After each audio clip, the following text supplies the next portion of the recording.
The bitter winter wind cut through Harper's threadbare coat as she hurried down the deserted streets after her double shift at Joe's diner. Her fingers, red and raw from washing dishes for 10 hours straight, clutched her meager tips, barely enough for tomorrow's bus fare, let alone the overdue rent that her landlord had been hounding her about all week. The streetlights flickered overhead, casting eerie shadows across the snow-dusted sidewalk as she cut through the alley behind Franklin Avenue. Harper had walked this route countless times, but tonight felt different somehow. The silence more oppressive, the darkness deeper than usual. She nearly tripped over him, a crumpled form half hidden between a parked car and the brick wall of an abandoned storefront. At first glance, Harper thought it was just another pile of discarded clothes, until she noticed the expensive leather shoes and the slight rise and fall of breathing. If you're enjoying this story and want to see what happens next, please subscribe to our channel and let us know in the comments where you're watching from. Your support means everything to us as we continue bringing these stories to life. Dropping to her knees, Harper gently turned the boy over, gasping at his deathly pale complexion.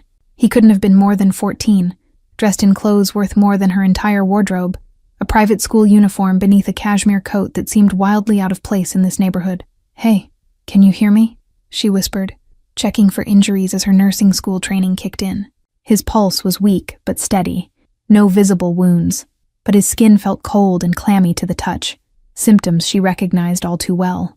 As Harper rummaged through his pockets searching for identification or medication, her fingers closed around a sleek smartphone with a case that probably cost more than her weekly paycheck. The lock screen showed only one emergency contact. Dad.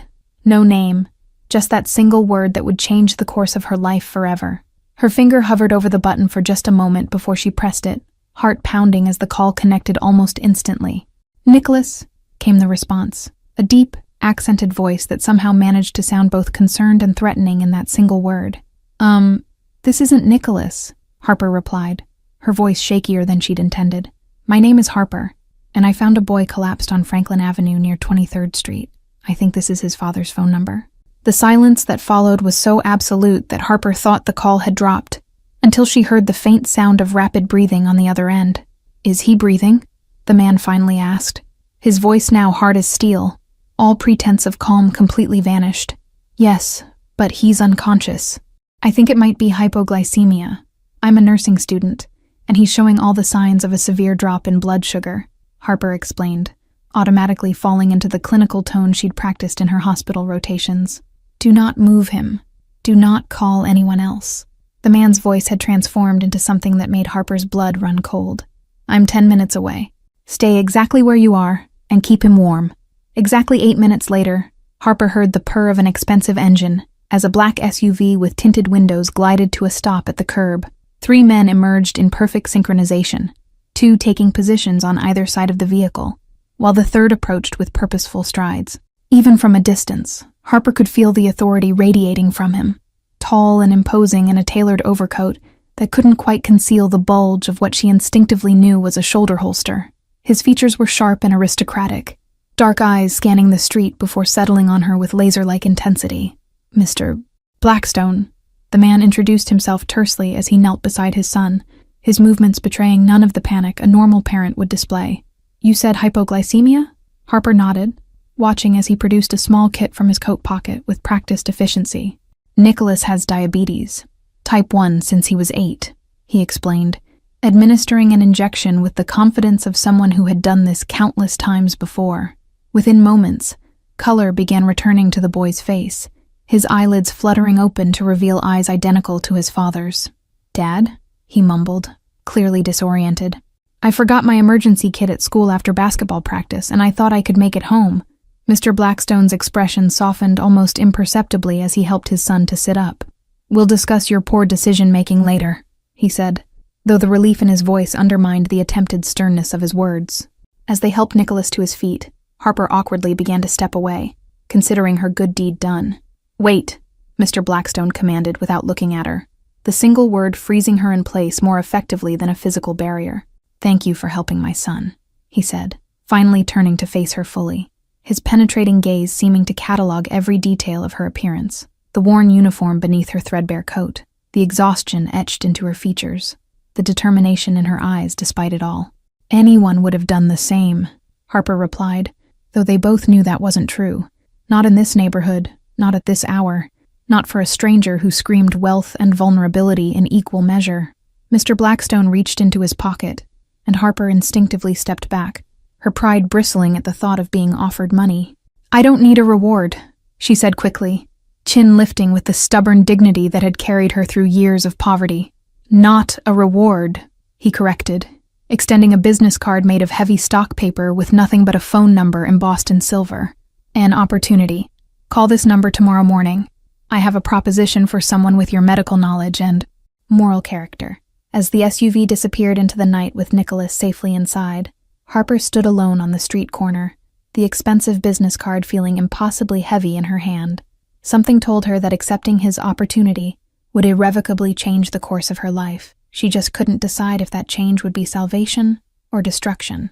Harper spent the night tossing and turning, the business card on her nightstand seeming to glow in the darkness. When morning came, she dialed the number with trembling fingers, surprised when a crisp female voice answered immediately and instructed her to arrive at an address in the city's most affluent neighborhood in precisely 2 hours. The mansion that loomed before her made Harper's apartment building look like a dollhouse in comparison. Wrought iron gates parted silently as the security guard checked her ID, waving her through to a circular driveway where perfectly manicured hedges framed the limestone facade. Mr.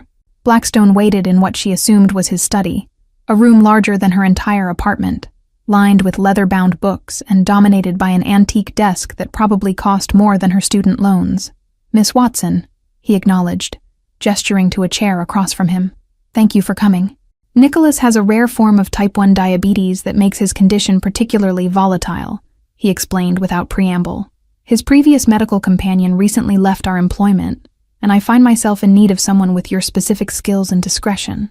Harper's jaw nearly dropped at the figure he named as her salary, more money than she'd make in 3 years at the diner. "You want me to be your son's... what exactly? Nurse? Babysitter?" she asked, struggling to maintain her composure. "Medical monitor," Mr. Blackstone corrected. "Nicholas is 14 and resents constant supervision, but his condition requires it. You would live here, accompany him to school events, monitor his glucose levels, and ensure he follows his treatment protocol." A door slammed somewhere in the house, followed by the sound of running footsteps. Moments later, Nicholas burst into the study, his earlier vulnerability completely transformed into teenage defiance. "I don't need a babysitter, Dad. I had 1 bad episode. 3 this month," his father countered with steel in his voice. "And last night could have been fatal if Miss Watson hadn't found you." "This isn't negotiable, Nicholas." The teenager glared at Harper as if she were personally responsible for his predicament. "So what? She follows me around school? My friends will think I'm under house arrest or something." "Your friends will think whatever I tell them to think, Mr. Blackstone replied coldly, revealing a glimpse of the power Harper suspected he wielded far beyond the walls of this mansion. "Miss Watson will pose as my personal assistant, who happens to be studying nursing. Nothing more suspicious than that."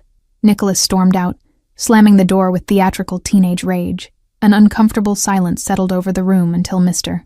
Blackstone sighed, a flicker of vulnerability crossing his features so quickly, Harper almost missed it. "There's something else you should know," he said quietly, opening a desk drawer and removing a thick file. "Nicholas's mother was murdered 3 years ago, a business associate's attempt to strike at me. Since then, his condition has deteriorated significantly under the stress and trauma." Harper's nursing instincts kicked in immediately. Psychological stress can absolutely impact blood glucose regulation. Has he received proper counseling for the trauma? By the end of the week, Harper had moved into a suite of rooms in the east wing of the Blackstone mansion, her meager possessions looking laughably out of place among the luxury. The staff, a mixture of household employees and men who clearly served security purposes, regarded her with polite curiosity. Mrs. Chen, the housekeeper, took Harper under her wing, explaining the complex rhythms of the household while helping her unpack. "Mr. Blackstone may seem cold," she said quietly, folding Harper's uniforms with more care than they'd ever received, "but everything he does is to protect Nicholas." Harper's first week passed in a blur of adjustment and careful observation. Nicholas alternated between sullen resistance and grudging cooperation, his attitude softening slightly when Harper helped him manage a glucose crash without alerting his father, and the subsequent embarrassment. The mansion operated like a well-oiled machine, with staff moving through their duties with practiced precision. Harper quickly learned which rooms were open to her and which remained mysteriously locked, which staff members were actually security personnel, and most importantly, which nights Mr. Blackstone hosted business meetings that she and Nicholas were expected to avoid entirely. One evening, while helping Nicholas with his biology homework in the kitchen, Harper overheard two security men speaking in hushed tones about a shipment coming through the harbor and complications with the Donovan family. Nicholas caught her listening and shook his head slightly, a warning she immediately understood. "You don't ask questions in this house," he told her later, as she checked his glucose levels before bed. "Dad has complicated business interests. The less you know, the safer you are." The next morning, Harper encountered Mr. Blackstone in the hallway, his knuckles bruised in a pattern she recognized from her ER rotations, the distinctive marks of someone who had recently been in a fight. Their eyes met, his challenging her to comment, hers showing only clinical assessment without judgment. "Nicholas has a school field trip today," she said instead, pretending not to notice. "I've packed his emergency kit and extra sensors for his continuous glucose monitor. We'll be back by 4. Mr. Blackstone nodded, visibly relaxing at her discretion. "Take Ramirez with you," he instructed, referring to one of his security men. Standard protocol for outings. What had started as a job was rapidly becoming a complex dance of unspoken rules and careful boundaries. Harper found herself drawn into the strange intimacy of the Blackstone household, where danger and luxury coexisted in an uneasy balance. The first real threat came 6 weeks into Harper's employment, on an unseasonably warm spring afternoon. She and Nicholas were returning from his endocrinologist appointment when she noticed a black sedan following their car, maintaining a precise distance through 3 consecutive turns. "Nicholas," she said quietly, careful to keep her voice casual, "text your father's security team. We have a tail, 3 car lengths back, black Audi, tinted windows." The teenager's eyes widened momentarily before his face settled into an eerily adult calm. "This isn't the first time," he muttered, fingers flying across his phone screen. "Dad has rivals who like to remind him they know his patterns." Within minutes, 2 unmarked SUVs materialized, seamlessly inserting themselves between Harper's car and the sedan. By the time they reached the mansion gates, their unwelcome shadow had vanished. But the incident left Harper with a lingering sense of unease. That evening, she was summoned to Mr. Blackstone's study, where he sat reviewing security footage with an expression that made her blood run cold. "You noticed the tail immediately," he observed, rewinding the street camera footage to show her precise moment of recognition. "Most people wouldn't have." "My neighborhood wasn't exactly safe," Harper replied with a shrug. "You develop certain instincts when you walk home alone at night for years." Mr. Blackstone studied her with new interest, as if reassessing a puzzle whose pieces had suddenly shifted. "The Donovan family is hosting a charity gala next weekend," he said abruptly. "I'll be attending, and I want you and Nicholas to accompany me." "The Donovans?" Harper echoed, recognizing the name from the whispered conversation she'd overheard weeks ago. "Aren't they your business rivals?" A dangerous smile flickered across his face. "Officially, we're friendly competitors in the import business. Unofficially, Michael Donovan has been trying to discover Nicholas's medical condition for months, believing it to be a potential weakness in my organizational structure." Harper felt the full weight of what she'd stepped into. This wasn't just about a boy with diabetes, but about power dynamics she barely comprehended. "You want to use me as a shield," she realized aloud. "Having Nicholas's medical companion nearby shows you're addressing the vulnerability while flaunting that you're not hiding it. Instead of denying it, Mr. Blackstone nodded approvingly. "You understand the language of power better than I expected, Miss Watson." 3 days later, a delivery arrived for Harper, a gown in deep emerald silk that probably cost more than a semester's tuition, with a note in Mr. Blackstone's precise handwriting. "For the gala, the Donovans will be watching everything, including appearances."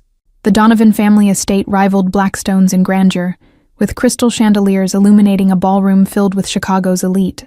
Harper felt painfully out of place despite her elegant gown, hyper-aware of the calculating gazes following her every move as she kept Nicholas within sight. Michael Donovan approached them during dinner, a smile that never reached his eyes fixed on his face, as he greeted Mr. Blackstone with the false warmth of a longtime enemy.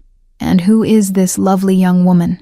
he inquired, his gaze lingering on Harper with uncomfortable intensity.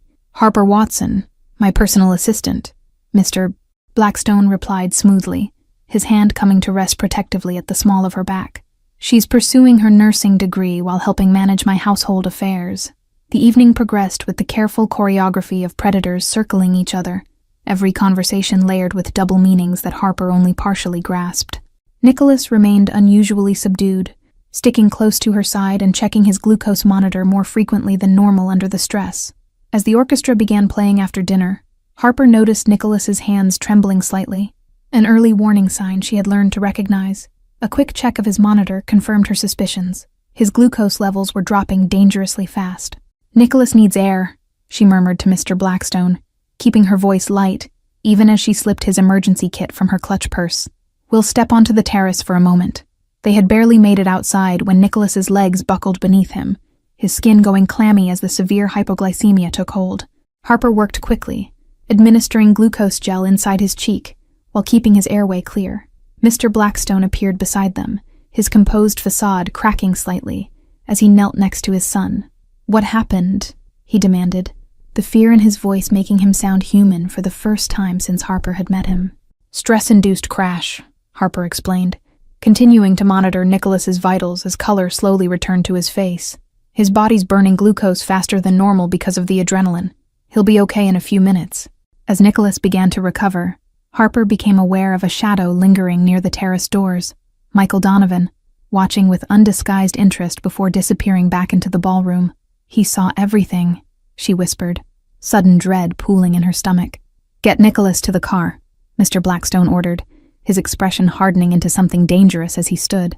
"I need to have a word with our host before we leave." The ride home passed in tense silence, Nicholas sleeping in the back seat, while Mr. Blackstone made a series of cryptic phone calls.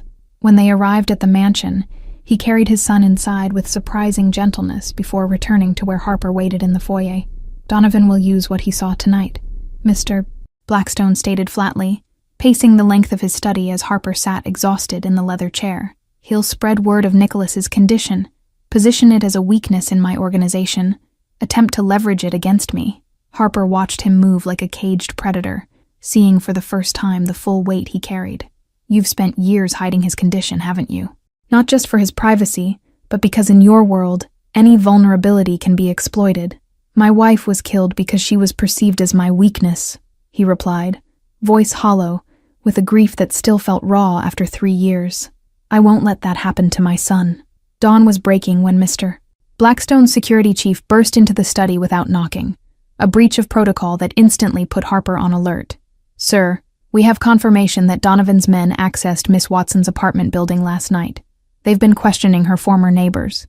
Cold dread washed over Harper as she realized the implications. "They're investigating me? Why would they care about my background?" "Because you're now connected to me," Mr. Blackstone explained grimly. "And Donovan will use anyone in my orbit as potential leverage. Your former life, your remaining connections there, they're all vulnerable points now."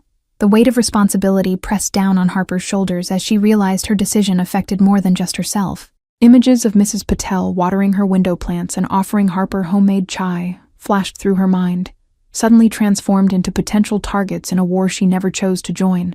James's network of informants had already intercepted 3 of Donovan's men surveilling the community college where Harper's study partners still gathered every Thursday.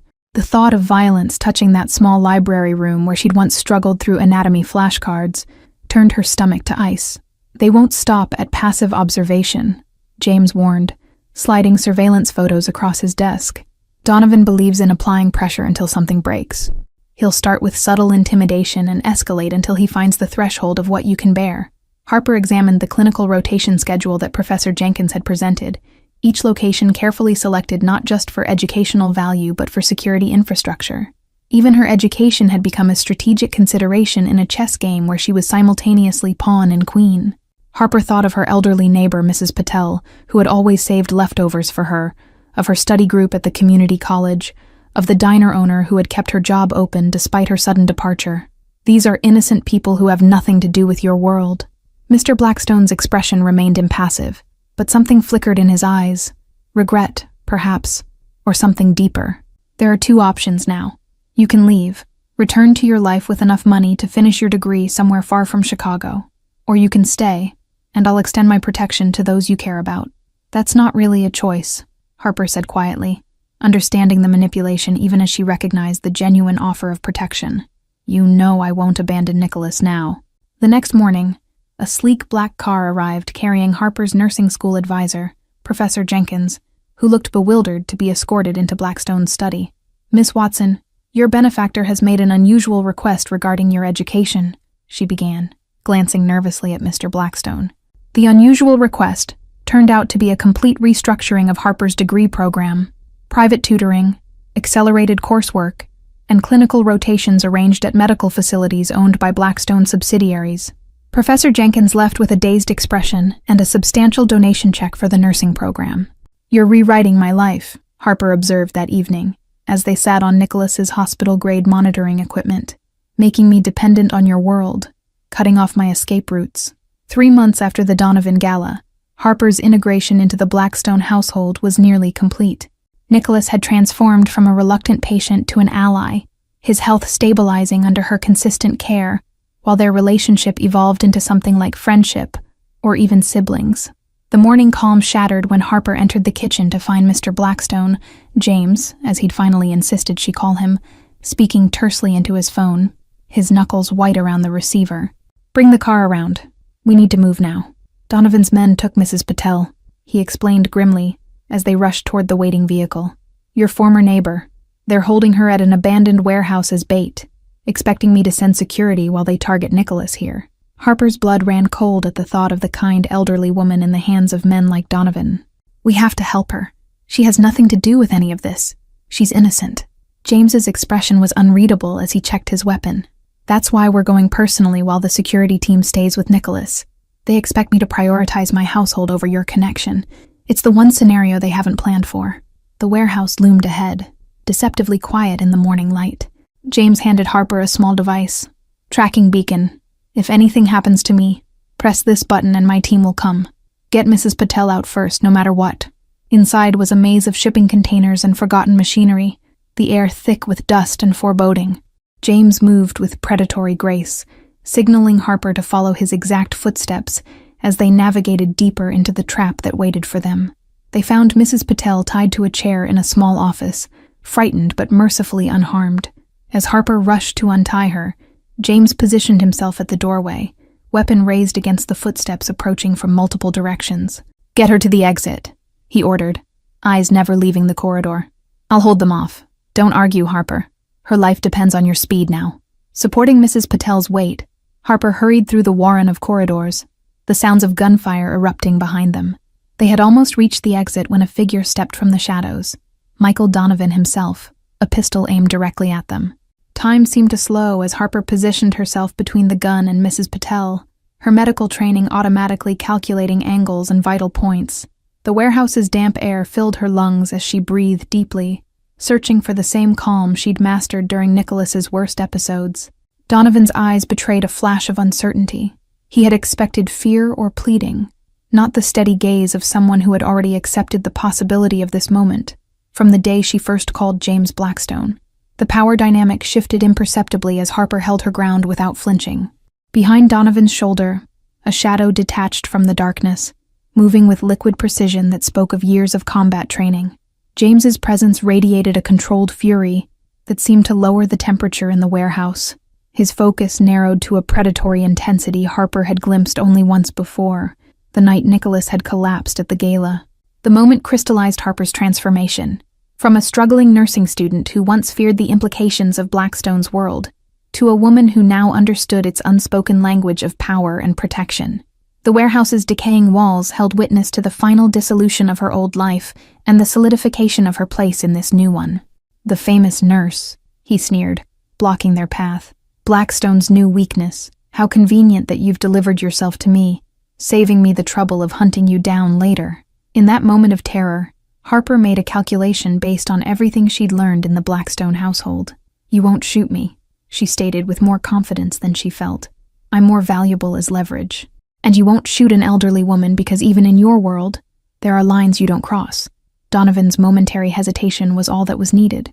James appeared behind him, silent as a ghost, the barrel of his gun pressing against Donovan's skull. "You targeted my son's medical condition. You abducted an innocent woman. You threatened someone under my protection," he said, his voice eerily calm. Any one of these would earn my retribution. All three? That's a death sentence. The drive back to the mansion passed in stunned silence. Mrs. Patel safely delivered to a private medical facility with round-the-clock security. It wasn't until they were alone in his study that Harper finally asked the question that had been burning inside her since the warehouse. "You could have let them take me," she said quietly. "It would have been the logical choice. Protect Nicholas. Sacrifice the nurse. Why risk everything to save me and Mrs. Patel?"